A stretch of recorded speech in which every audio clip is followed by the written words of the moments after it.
Morning and welcome to this week's Sunday sermon. You're looking around and you say, that doesn't look like the church. No, this is my office. I'm at home today. We had some snow and ice move into the area yesterday, and there's still ice packed parking lots and streets and things. And so, for the safety of our folks, we have opted to go online only this week. And so, this morning we will continue in our study in the Gospel of John. We have been working through John for some time now. We are in chapter 9, and we're going to complete chapter 9 today. And we're going to catch you up just a little bit in case you haven't heard some of the previous sermons. I also challenge you to go and take a look. Our website, littleplatebc.org. You find all the sermons there. You also find a midweek mindset, a little encouragement. That we do each week, just a few minutes long, and then a blog comes out every Friday. So encourage you to do that. Check out our website. Come see us on a Sunday when we're at church. But we're going to catch you up here on chapter 9 in just a moment. Jesus is in Jerusalem, and he's leaving the temple where he's had a debate with the scribes of the Pharisees, and he's challenged them. They have picked up stones. They want to kill him, and Jesus slides out of the temple. And as he's leaving the temple, he comes across in chapter 9, beginning of chapter 9, this man born blind, and Jesus heals him. He makes some mud and he rubs it on the man's eyes and sends him to wash in the pool of Siloam, and the man does that, and he can see. This is an adult man. He's spent all his life blind, born blind, and suddenly he can physically see. And in the process, we see this parallel of the physical blindness and being given sight, and paralleled with spiritual blindness and not understanding, being blinded by our sin, and not understanding the things of God, and receiving spiritual sight also in this. And so this blind man is healed, and the people that know him in the town, and his neighbors and friends that have seen him here, said, "Man, how could this happen? What?"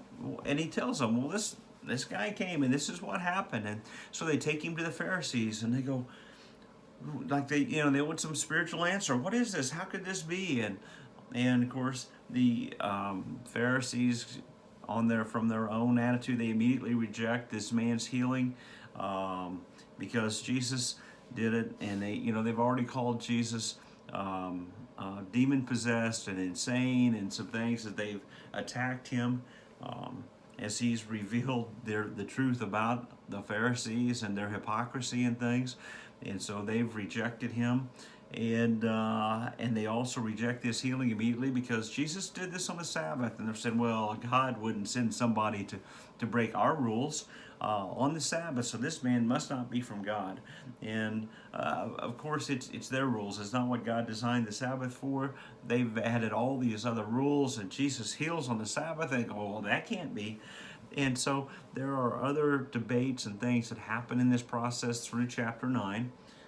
We see this man that was an outcast because of his blindness, and now is healed, and they're still rejecting this man because of the healing process that happened with Jesus, and that just can't be, because that doesn't fit our narrative. And they've debated back and forth, and this man has even said, that scriptures tell us that God hears the righteous, and this man is healing and doing these things. He must be from God. And the Pharisees lecture him and reject him, and they even tell him at the end of verse 34, "You were steeped in sin at birth. How dare you lecture us?" And they don't have an answer, and so they elevate this argument with this man and criticize him, and they throw him out. They reject this man and the miracle, and so Jesus has healed him, and he's kind of disappeared from this process. And then in verse 35, he re-enters the scene, and that's where we're going to pick up today. John 9:35, and it says, Jesus heard that they had thrown him out, this man, that the Pharisees had kicked him out. And when he found him, he said, "Do you believe in the Son of Man?" "Who is he, sir?" the man asked. "Tell me, so I may believe in him." Jesus said, "You have now seen him. In fact, he is the one speaking with you." Then the man said, "Lord, I believe," and he worshipped him. Jesus said, "For judgment I have come into this world, so that the blind will see, and those who see will become blind." Some Pharisees who were with him heard him say this and asked, "What, are we blind too?" Jesus said, "If you were blind, you would not be guilty of sin. But now that you claim you can see, your guilt remains." And that concludes the chapter. We move from physical blindness that we see at the beginning of the chapter, and now we transition to spiritual blindness in this section. You know, throughout the whole Bible, blindness is used as a metaphor that talks about man's sinfulness, man being lost in his sin, blinded by his sin. It shows the fallenness of man, the inability of man to understand the things of God, and we see that all through Scripture. Isaiah 43:8, we read of people who are blind even though they have eyes. Jeremiah 5:21 talks about people who are foolish and senseless, who have eyes but do not see. Isaiah 56:10, the corrupt leaders of Israel described as watchmen who are blind and see nothing. Over and over again, Jesus calls the Pharisees blind men. He talks about them being blind guides, right? The Apostle Paul in Acts 26 was sent with the gospel in the New Testament. So we move to that. At Acts 26, Paul was sent with the gospel to share with the nations, to open their eyes that they may turn from darkness to light. Again, to open their eyes, to give them spiritual sight. And blindness is used all the way through Scripture, over and over again, talking about as a metaphor for spiritual blindness. Physical blindness is used. Revelation 3:17 characterizes the world of sinners as wretched, naked, miserable, poor, and blind. The Bible speaks of blindness all throughout. For spiritual ignorance, spiritual darkness, spiritual corruption, an inability to know God, inability to know the truth. And so we have this natural spiritual blindness because man is sinful. And then because of our sin, then it is compounded by Satan's deception in kind of a double blindness, if you will. That's spoken of in 2 Corinthians chapter 4. The Apostle Paul says, "The God of this world, Satan, has blinded the minds of the unbelieving, so that they may not see the light of the gospel of the glory of Christ, who is the image of God." And so spiritually blinded. And when that spiritual blindness is persistent, when we are unrepentant in our blindness, when that continues relentlessly, there's kind of a third blindness. If it's a divine judgment, blindness that brings about terminal blindness, and we're talking in a spiritual sense here. Isaiah 44:18 says, "They do not know, nor do they understand, because God has smeared their eyes so that they cannot see, and their hearts so they cannot comprehend." And when it's continually rejecting God, that persistence of unbelief can lead to judgment. In Romans 11:8, Paul wrote about that. Paul said, "God gave them a spirit of stupor, eyes that they could not see, ears that they could not hear, to this very day." And again, we're talking about spiritual blindness to this. We have a natural spiritual blindness because of the sinfulness of man. We are that's compounded because Satan deceives us in our spiritual blindness, and that becomes even more condemning. And then that can lead to a terminal blindness, a judgment of God, a removal of hope if we continue down that path. In the Old Testament, when God began to talk about the Messiah, he talks about the Messiah is coming, that there's a light coming. Isaiah 9, Isaiah 29, 42, Isaiah 60, all list references that present the Messiah as one who brings spiritual light. Remember, in Matthew, it talks about, when it's talking about the coming of the Christ child, and it says they were walking in darkness, and this came a light. Jesus said that I am the light of the world. Excuse me. Later in John chapter 8, I am the light of the world. He who follows me will not walk in darkness, but have the light of life. John 12:46, I have come as light into the world so that everyone who believes in me will not remain in darkness. And so we have this all the way through here. That we need to be sure we have that understanding and of what this represents when we're talking about blindness. And we've moved from physical blindness to spiritual blindness, and it's all throughout Scripture. It just is as a metaphor to not understanding the things of God, of being lost in our sin. And so we see that, and we want to break this passage into two sections. There's spiritual sight, verses 35 to 38, and talking about the beggar, right? And then there's spiritual blindness. So spiritual sight and spiritual blindness that we find in verse 39 to 41, and that's the Pharisees. So we have this comparison to build on. Spiritual light then, spiritual sight, spiritual light that's given in verses 35 to 38. There's four elements here. And the first element, spiritual sight, requires divine initiative. Spiritual sight requires divine initiative. Man doesn't have the ability to make himself see, physically or spiritually. We don't have that ability in and of ourselves to do that. At the beginning of the chapter, the physical healing, Christ comes, and it says he sees this man. This man can't find Jesus. He's blind. He doesn't know where to look. He probably doesn't even know Jesus is in the area. Jesus sees him and reaches out to this man. And same thing with spiritual things. Excuse me.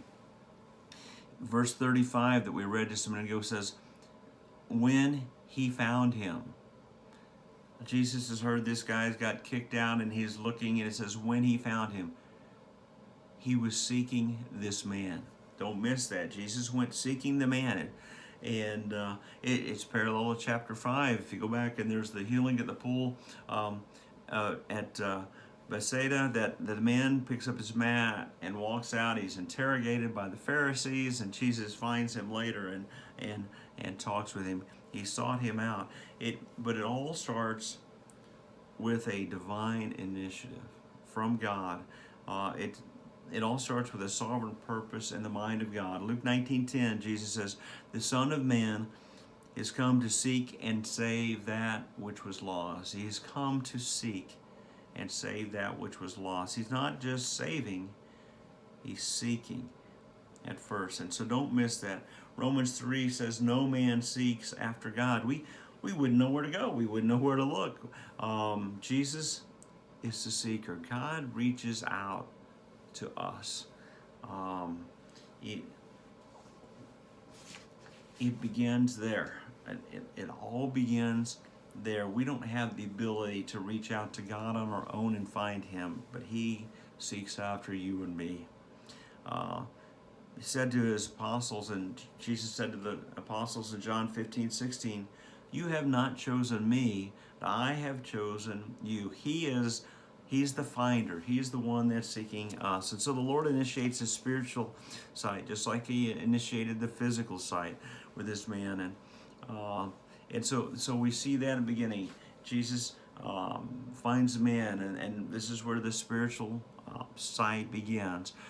He initiates with him a short conversation, and the conversation may have been longer, but God gives us what we read here, this much of this, and he says, do you believe in the Son of Man? Now, the Son of Man is a messianic title that we find first in Daniel chapter 7. The Jews knew that title, that this man would have known that title, that when he says, do you believe in the Son of Man, he's talking about the Messiah. Do you believe in the Messiah? And so that's step one. Spiritual sight initiates from heaven. It comes from God. God is the seeker in this. The second element, spiritual sight requires faith. Verse 36, the man says, when Jesus says, "Do you believe in the Son of Man?" And the man responds, says, "Who is he that I might believe in him?" And this is an amazing statement because the man is ready to believe. He didn't just become ready on his own. The Spirit of God is doing a work in this man. That's how salvation works. God reaches out to us. The Spirit convicts man of sin, and it draws us to Him. And so this man is seeking out, and he wants to want to believe. And he says, so tell me who this is so I can believe in him. Yeah,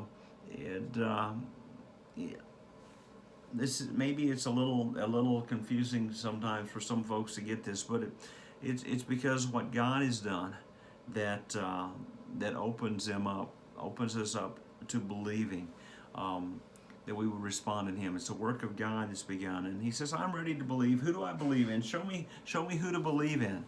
And that's a prepared heart. The Spirit is at work in that heart. That is good soil. But something is happening in his heart, and then the Holy Spirit is enabling him to believe. And he didn't stop and say, "Well, give me a bunch of information, facts, and things here."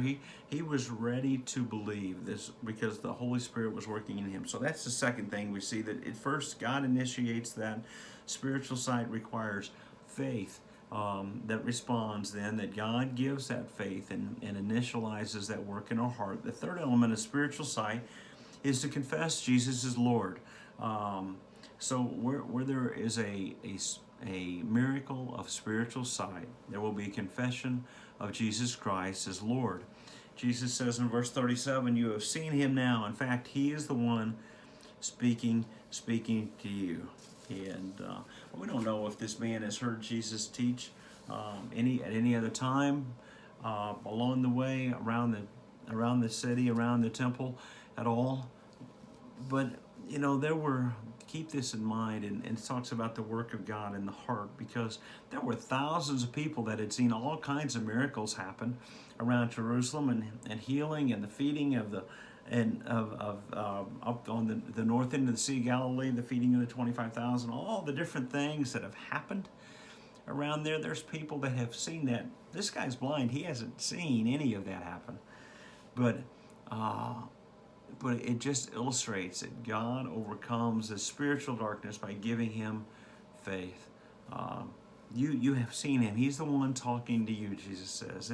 Remember when he was talking to the Samaritan woman, the woman at the well, and she says, "Well, we know that Messiah is going to come someday and change a lot of things." And Jesus says, "The one that you're speaking to is he. I am he." And she believed, and then shared that testimony, and the whole village believed. Tells us, and so we have this divine miracle that this is said in them, and then the man responds, "Lord, I believe." Not, "Lord, give me some evidence. Lord, convince me." We don't.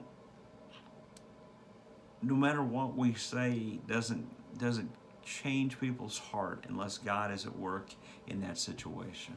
And in this situation, we don't know what all the man has heard or not heard prior to this, but he says, "Lord, I believe." And remember when Jesus and his disciples were talking, and Peter proclaims that Jesus is the Christ, the Messiah, and Jesus said to him, "What? It's all good, Peter, because you know the Old Testament scriptures and you've studied them?" No, he said to him, "Flesh and blood hasn't revealed this to you, but my Father who is in heaven." And that wasn't just true of Peter. That wasn't just true of this man that had been born blind. That is true of anyone who has ever been brought to faith in Jesus Christ. Everyone. It is a work of God's Holy Spirit that gives us that spiritual sight to see. And so we see this happen. A poor beggar who's seen nothing in his whole life sees physically, and more importantly, he clearly sees Jesus Christ, the Son of Man. He's been given spiritual sight. He's gazing on the glory of God in the face of Jesus Christ at this point. And so spiritual sight requires divine initiative, a response with faith to recognize Jesus as Lord. And then the fourth thing that it ends at the end of verse 38 is he worshiped him. That is a sign, a final conclusive sign of what has happened, that we would worship him. There should be a desire in the heart of the believer to worship Jesus Christ. Every bit of John chapter 4, verse 20 to 24, it says the Father seeks true worshipers who worship him in spirit and in truth. How do we know someone's a believer? How do you know if you're a Christian? Not because you prayed some prayer, not because you asked the Lord to do something for you, or you got emotionally involved at a meeting or felt sentimental about Jesus. We know a true believer. We know a true transformation has happened when we have a desire to worship Jesus Christ. And so this is a man with two biographies. He's blind physically and he's blind spiritually. And he is sought by the Lord physically. He's sought by the Lord spiritually. We see this. He's given physical sight. He's given spiritual sight. He's given an opportunity to testify about the Lord physically, and he's forsaken by his family, hated by the enemies of the gospel. He's thrown out of the system of the day because of his association with Jesus Christ. But he kneels at the feet of the Savior and becomes a worshiper. So we see this parallel of being given physical sight and given spiritual sight. And we're going to contrast that real quickly through the end of this chapter. In contrast to the spiritual blindness, we see the Pharisees, beginning in verse 39. The Pharisees thought they could see. They thought that they were the wisest, most spiritual people in all the world, that they knew God better than anyone. And remember when Jesus said, he told them, I have not come to call the righteous, or the people that think they're righteous. I have come into this world so that those who do not see may see, and that those who see may become blind, is what he says here in this passage. He compares this humble, trusting, believing heart of a beggar with the hostile, stubborn hard-heartedness of the Pharisees. So we see this unfold. Even though the Son of Man has come to seek and to save that which was lost, he doesn't come for judgment until that second coming. He didn't come to judge the world, but to save the world. But in the process of saving the world, there's going to be some condemnation of those that reject him. And so even though he came to save, his salvation in itself becomes a dividing reality. That there will be some that will believe, and there will be some that reject that and divide in that process. Remember when Simeon came and saw Jesus as a little baby at the steps of the temple when Mary and Joseph were taking him in the temple, and Simeon declares this child is for the rising and the falling of many, that there would be some division because of the message of Jesus Christ. There would be those that would believe the truth and those that reject the truth. And that, excuse me. So there's a dividing that takes place in this. And John chapter 3 says, if you reject him, you judge yourself. Christ isn't passing in this first coming, in this process. He's not judging people. He's giving us the truth. And when we reject the truth, we judge ourselves in that.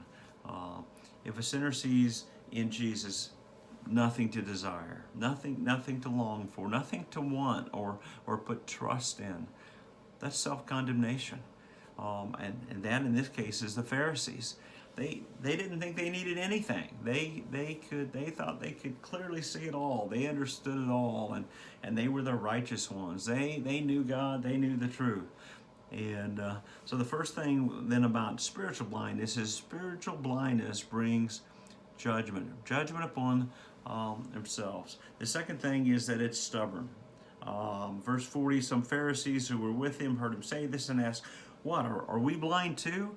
Again, speaking metaphorically, they refused to admit their blindness. They refused to admit that maybe they didn't have it all, figured out. That maybe they were wrong. They said, we're the most learned, righteous, holy, virtuous representatives of God. And And what you're saying, sarcastically, and so you're saying we're blind, really, and so that is going on, and so spiritually blind people receive judgment, and they're stubborn, and they refuse to admit their blindness. And then the third thing that we receive in the spiritually blind is they reject sight when it's offered. Verse 44, the beginning, Jesus said to them, if you were blind, you would not be guilty of sin. They're like, what, are we blind too? And he says, no, if you were blind, you would not be guilty of sin. In other words, if you didn't know the truth, you wouldn't be held accountable for the sin. But if you didn't have knowledge of the truth, if you didn't have a revelation of that, but you have the scriptures, you had the prophets, you have all of these Old Testament writings that have been given to you. You've had me here. I have been in your presence and done miracles and taught and done all of these incredible things. All of this has been presented to you. It said, if you didn't have all of this, your judgment wouldn't be so severe. But you've had all of this. You have had all of this and rejected it. You're blind in the sense that you don't see your own sin. You have the law, prophets, covenants, everything, and I've been here. You've seen the miracles. You have no excuses. Blind to your sin and blind to the truth. Spiritual blindness then receives judgment, refuses to admit its blindness, rejects the offer of light when it's given, which Christ has done over and over as he's ministered to them and spoken to them and given invitations to receive him. But they have rejected all of that. And then the fourth thing is doom. The end of verse 41. But now that you claim you can see, your guilt remains. You're doomed. They are self-condemning. People said, well, a loving God wouldn't send anyone to hell. You're right. He doesn't send anyone to hell. But those that reject Jesus Christ condemn themselves in that. Those that reject the truth of the message, you've heard this message today. Jesus Christ came and died upon the cross of Calvary in place of our sin. He took the punishment for our sin and guilt, that if we would receive him as Lord and Savior, that we would be delivered from that death, from that spiritual death, that we would be given spiritual sight in him. But if we reject that, we condemn ourselves. And that's what he's telling these scribes and Pharisees. You are doomed. You are hopeless. You think because you think you can see, and even when the truth is laid out in front of you, you've rejected it. From all of the evidence that's given, all the evidence of the Old Testament, and we have the Old Testament, New Testament, full of all of the testimony of Jesus Christ. And we've rejected him. We were told that at the beginning of John, that he came into his own, and his own received him not. He came into a world that was made by him, and the world rejected him. These guys are the religious elite. It's not about being religious to be a Christian. It's not about being religious to be saved. They are religious, but they're not in Jesus Christ. They're not believers in Jesus Christ. They are in darkness. The blind beggar, who's the total outcast, sees physically, but more importantly in this, we see the blind beggar sees spiritually. And the scribes and the Pharisees reject Jesus Christ and doom themselves. Are you blind? Are you spiritually blind? Do the things of God just seem confusing to you? Do you reject those things? Because maybe you don't get it, you don't understand it. It's because you're spiritually blind and Satan blinds you. God is seeking you and reaching out to you. If you will reach out to him and receive Jesus Christ as Lord and Savior, stop rejecting the truth and receive him. Hear him, receive Christ, and worship him. If I can help you in any way with the gospel message, contact me through our website. You can email me, info@littleplatebc.org. But But we want you, I want you to know Jesus Christ. Receive him. We condemn ourselves when we think we have all the answers and we reject him. Know Christ. Know Christ and his love. Christ and his faithfulness and his compassion that he has for each of us. Know him and his salvation. Have a great day.